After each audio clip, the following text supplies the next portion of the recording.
Nosso Lar. Chapter 29. Francisco's Vision. While Narcissa was consoling the afflicted patient, I was being hailed over what was called an urban communications device. It was Laura, who wanted to know where I was. In fact, I had forgotten to tell her about my decision to stay the night shift. I apologized to my benefactress, and I gave her a brief verbal report on the new situation. Even over the wire, I could tell that she seemed to rejoice at the news and shared in my justifiable happiness. At the end of our brief conversation, she graciously said, "Very well done, my son. Show a passionate interest in your work and let your heart be filled with the joy of being useful. This is the only way we can continue to evolve. But remember that this house belongs to you as much as to the rest of us." These words filled me with noble incentive. Returning to pay personal attention to the patients, I found Narcissa struggling heroically to calm a young man who seemed oddly disturbed. I tried to help her.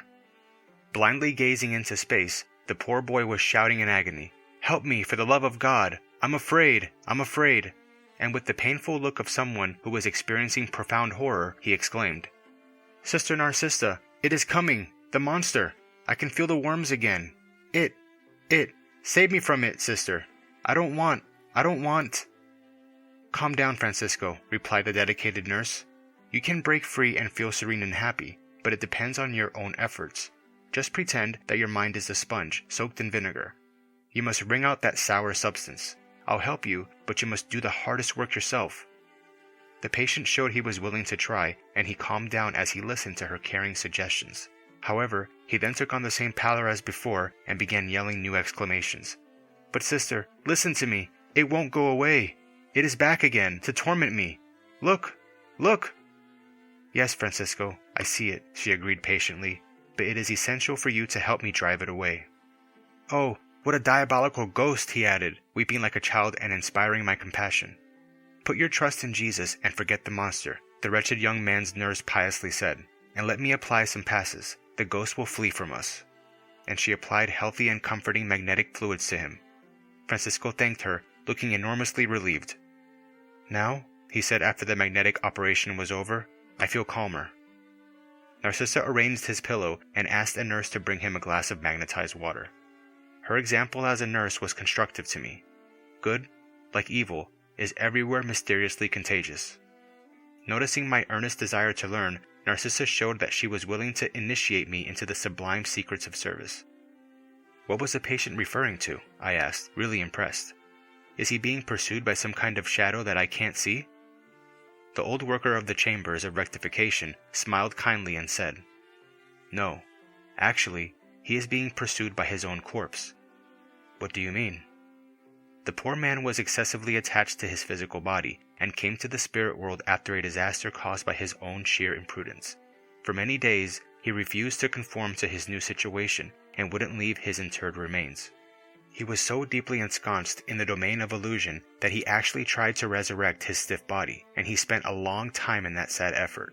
He was terrified at the idea of facing the unknown and was utterly unable to muster even the slightest detachment from physical sensations. Aid from higher spheres was of no avail, for he had closed his mind against every thought related to the eternal life. Finally, he experienced such atrocious suffering from the worms eating his body that the poor creature ran from his grave, aghast with horror. He then began to wander in the lower zones of the umbral. However, his earth parents had considerable spiritual credit here, and they pleaded for him to be treated in the colony. The Samaritans brought him almost by force. His condition is still so grave that he won't be able to leave the chambers of rectification very soon. The friend who had been his physical father is now engaged on a dangerous mission far from Nosso Lar. "Does he come to see the patient?" I asked. "He has already come twice, and both times I was deeply moved by his silent grief. The young man's mental disorder is so great that he didn't even recognize his own generous and devoted father. He shouted in his affliction, showing his painful dementia. His father came to visit him with Minister Padua from the Ministry of Communication.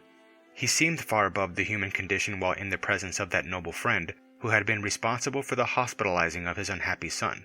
They spent quite a bit of time commenting on the spiritual condition of the newcomers from the physical sphere. But when Minister Padua took his leave, he had urgent duties to perform. The young man's father apologized for his human gesture and knelt by the patient's bed. He anxiously took his son's hands into his own as if transmitting invigorating vital fluids to him, and then, weeping profusely, kissed his forehead. I couldn't hold back my tears, and I left the room so they could be alone. I don't know what happened next between them, but since that day I've noticed that Francisco has improved a great deal. His total dementia has been reduced to occasional crises that are occurring farther and farther apart. "I'm moved by all you've just said," I exclaimed, highly impressed. "But how can the image of his corpse pursue him?" Francisco's vision is a nightmare that many spirits face after physical death. They are excessively attached to their body, seeing and living for nothing else. They make it a true object of worship, and when the breeze of renewal comes, they refuse to leave it behind. They reject any ideas that they are a spirit once again, and fight desperately to hold on to their physical body. After a while, however, voracious worms appear and drive them away. By that time, they have become horrified by their body, and they adopt a radically new attitude. But the sight of their own corpse, a powerful mental creation of their own doing, torments them to the innermost recesses of their soul. They experience disturbances and crises that last for a shorter or longer amount of time, and many continue suffering until their ghost corpse has completely disintegrated. Realizing that I was deeply troubled, Narcissa added, "Thanks be to the Father, I have learned a great deal during these past few years of service. Ah, how deep is the spiritual slumber of our most incarnate brothers and sisters. However, we should be concerned but not hurt by that fact. The chrysalis adheres to inert matter, but the butterfly will spring from it in flight. The acorn is almost imperceptible, yet a giant oak will grow from it. The withered flower returns to the ground, but its fragrance will continue to live on in the air. All embryonic life appears to be sleeping. We must never forget these lessons." Narcissa fell silent, and I didn't interrupt her again.